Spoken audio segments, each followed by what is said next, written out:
Bien, nos vemos de nuevo por aquí en el canal con este hermoso Y libro. los bares, volvimos a bares Y volvimos por a- petición de nuestra audiencia. por petición de Petición de la audiencia. nuestros deseos también. Sí, vinimos aquí a este bar de la tercera edad, a hablar sobre Porque un hacía libro. falta salir también, ¿no? Claro que sí, ya estábamos un poco atrapados allá entre la mata de tabaco de la casa de Osvaldo. Bueno, El Principito Saint-Exupéry. de Saint-Exupéry, que empecemos. Uno nunca sabe cómo empezar a hablar del Principito en realidad, pero Libro que conoce Pero, todo el mundo, sí. uno de los libros más vendidos del mundo, el libro en francés más vendido, otras cosas. Bueno, eso tiene todos los récords, pues. Su autor lo escribió sin ninguna pretensión, creo que había un alma herida ahí. Y creo que a mí me gustaría empezar por ahí, ¿sí? Por el... Imagínese usted meterse en la piel de Saint-Exupéry, ¿sí?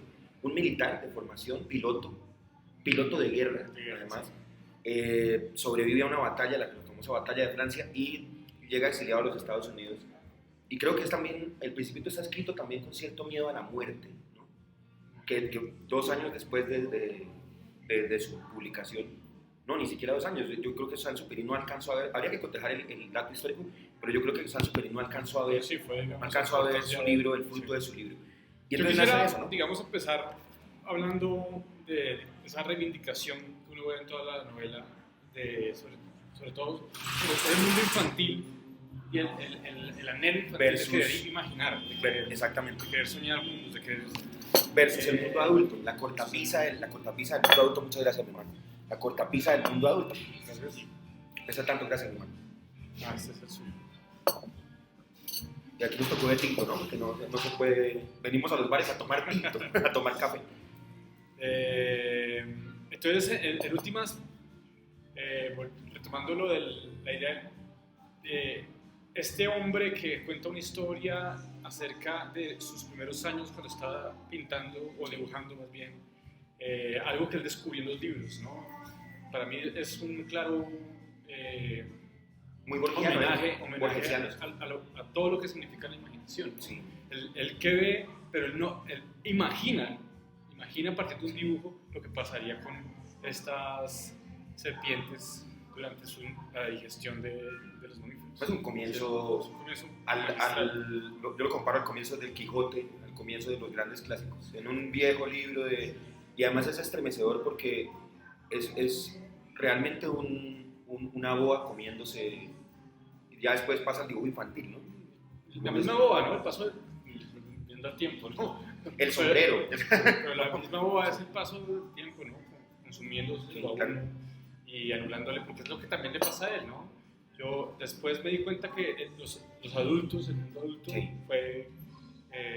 nunca me hicieron salir mis dibujos que me frustran, ¿no? Siempre están castrando, ¿no? Inclusive viendo los dibujos de Saint-Exupéry. Y de hecho quien imagina mucho Sí. es visto con cierto infantilismo, ¿no? Claro, y está la confrontación siempre con el mundo adulto. De hecho, este periplo que hace el Principito, después de que sale del asteroide B612, Pues se encuentra, existe, ¿no? pues dicen, ¿no? Yo no sé, habría que preguntarle a la NASA. Habría que hacer una llamada a la NASA. Como hace rato que le enviamos un saludo a la NASA. Entonces, sí, estamos ya muy siderales, ¿no? Pero entonces ese recorrido lo lleva por varios planetas y se encuentra con diversas caras, a cual más Un rey. terrible del mundo adulto, ¿no? Un rey, un vanidoso, Sí, un borracho, un contabilista de estrellas, que es una cosa. un hombre de negocios que cuenta estrellas, sí. Que todo lo quiere simplemente hacer contable, ¿no? Sí. Cuantificable para su placer, ¿no? Claro, y esa aparente superioridad Sí. del mundo adulto, ¿sí? Ni siquiera le prestan atención a este niño de cabellos dorados, que entre otras cosas, Saint-Exupéry fue un niño rubio. Él empezó a quedar calvo, pero él es su niñez. ¿Usted ha visto fotos de la niñez de Saint-Exupéry?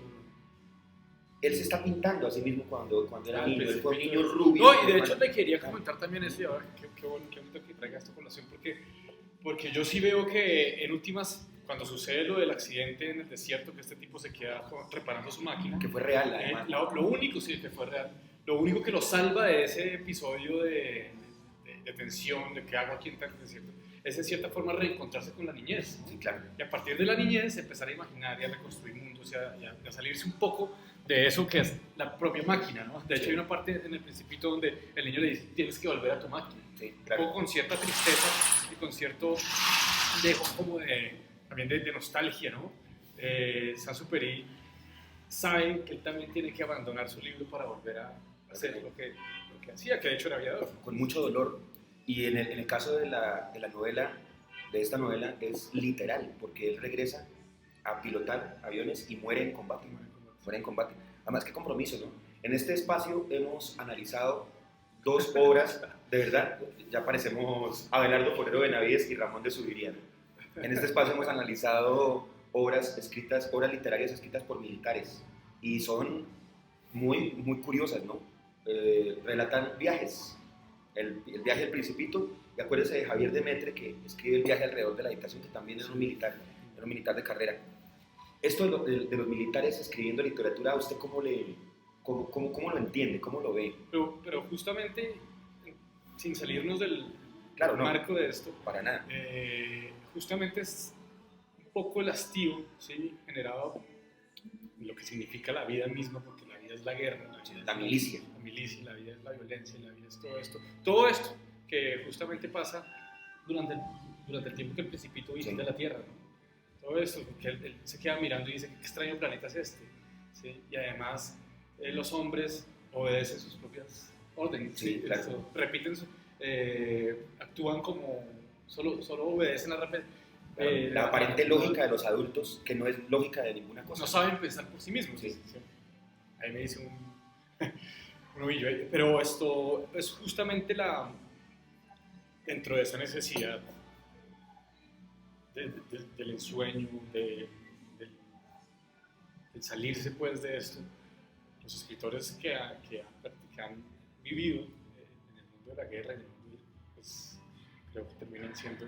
Fíjense que siempre tienden a hacer de movimientos, aunque transcurren. La fantasía, Sí. ¿no? Digamos, Sí. o No, el movimiento que narran es muy pequeño, pero lo exorbitante de ellos claro. es la imaginación. Claro, todo claro. Lo que, ¿sí? justamente. Lo que pasa, digamos, en estos 2 libros, ¿no? Sí. También la conexión entre las obras de Saint-Exupéry, como no podía ser menos. Entonces, Vuelo Nocturno tiene esos recuerdos de infancia y como el destino, la muerte siempre presente. El Principito tiene eso también, ¿no? Hay una especie de desaparición del Principito, aquí para hacer el super spoiler de la vida, pues. Pero sí, pero ¿quién no conoce el final del Forma de Principito? entregarse, ¿no? Sí, es una especie como de desaparición posterior a la domesticación, que es uno de los cantos a la amistad más grandes que uno haya podido leer en la literatura, pues. El lobo y el Principito. Además que Saint-Exupéry le quitó al lobo su mala prensa en la literatura, ¿no? Que el lobo siempre era el malo, y aquí es un personaje un zorrillo, ¿no? Es como más o menos, sí, un zorrillo, un zorrillo, no, más o menos no es como tanto un lobo, bondadoso, amable. Y las alegorías, porque finalmente quisiera decir un par de cosas para finalizar, y si me se tienen que agregar. Finalmente el mundo alegórico de Saint-Exupéry está muy, muy presente. Está el arquetipo, que es todo este contabilista de estrellas, estos personajes que son melancólicos, son muy tristes. Y sí, por otro lado está que en la cierta serpiente, forma ¿no? son un claro ejemplo de la distribución de los oficios aquí. Sí, Y ahí volviendo a la vida adulta. el sistema. Sí. Sí, claro. Y cómo, digamos, se tiene el afán, en el caso del contador de estrellas, de esa cuantificación, pero sin propósito alguno. Simplemente porque lo que siempre se queda claro con el Principito es que el adulto nunca entiende lo que está haciendo. Sí, exactamente. Ha dejado de entender por ir a una velocidad. Justamente. Sí, que es lo que pasa, por ejemplo, cuando él llega aquí a la Tierra y ve a estos trenes a toda. Sí, que no paran una carrera loca en ninguna parte. Entonces dice, ya estos se están persiguiendo a sí mismos. Exactamente. Eso es una maravilla. Sí. Y ahí está la dedicatoria a León Huert, que Sí. fue un anarquista, un escritor francés, Cuando fue niño. poeta, pero cuando fue niño, porque siempre está desde el principio del libro hasta el final la confrontación del adulto versus el niño. Sin duda es una novela para todas las edades. Yo creo que Sí, eso sí es por favor. la maestría que tuvo Saint-Exupéry al escribirla, ¿no? Porque cómo se escribe una novela que comprendan los niños, los ancianos, los adultos. Sí. no tiene edad, no tiene tiempo, yo creo que va a sobrevivir. Ya le pasó la prueba de los primeros 20, 25 años. No, esto ya para siempre.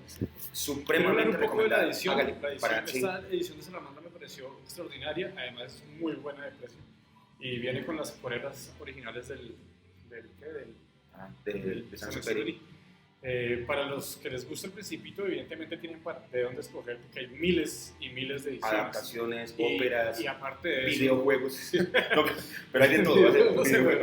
Pero no, y solo hablando del libro, ¿no? Hay una cantidad enorme de ediciones, de edición bilingüe, con ilustraciones, etcétera, etcétera. Pero esa me parece muy linda, además, porque es muy cómoda para llevar. Es un trabajo muy lindo que yo se la mando. Un saludo para la Salamandra. Un saludo para la Salamandra, que ahora no es independiente, Fue comprada la Salamandra. El destino de el mundo adulto.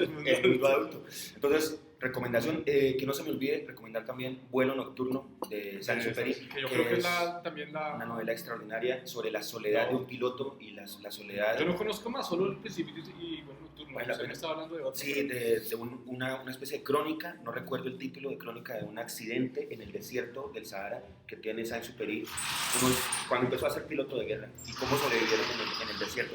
También vale la pena. Es cuestión de googlear. Eso sí, ya, y se sabe. Ahí está. Entonces, de algo que no hablamos es de estos árboles tropicales. Los baobabs. Los baobabs que surgen en el planeta, en el B. Asteroide B612. Estaban empezando a crecer, ¿no? Y que son en cierta forma una amenaza para el planeta, ¿no? Porque pues lo van a devorar. Hasta que sí. Crecen y lo devoran. Ojalá no haya pasado. Que es un poco también lo que está sucediendo y sucede a diario acá. Siempre hay algo que crece. Hasta que termina devorándolo todo. Qué gran parábola de la vida adulta vista desde los ojos de un niño. Y desde ahí pues también el poder, ¿no? La búsqueda totalmente del poder. Vea qué buena interpretación eso, acerca de los baobabs, me parece muy bien. Bueno, esto fue Conversaciones con Nadie, el pequeño Principito, y ya nos veremos. El pequeño Príncipe. Llegaron los habitantes de este barrio, hermano, qué bien. Llegamos justo a tiempo. Los llegamos de otros territorios. El asteroide.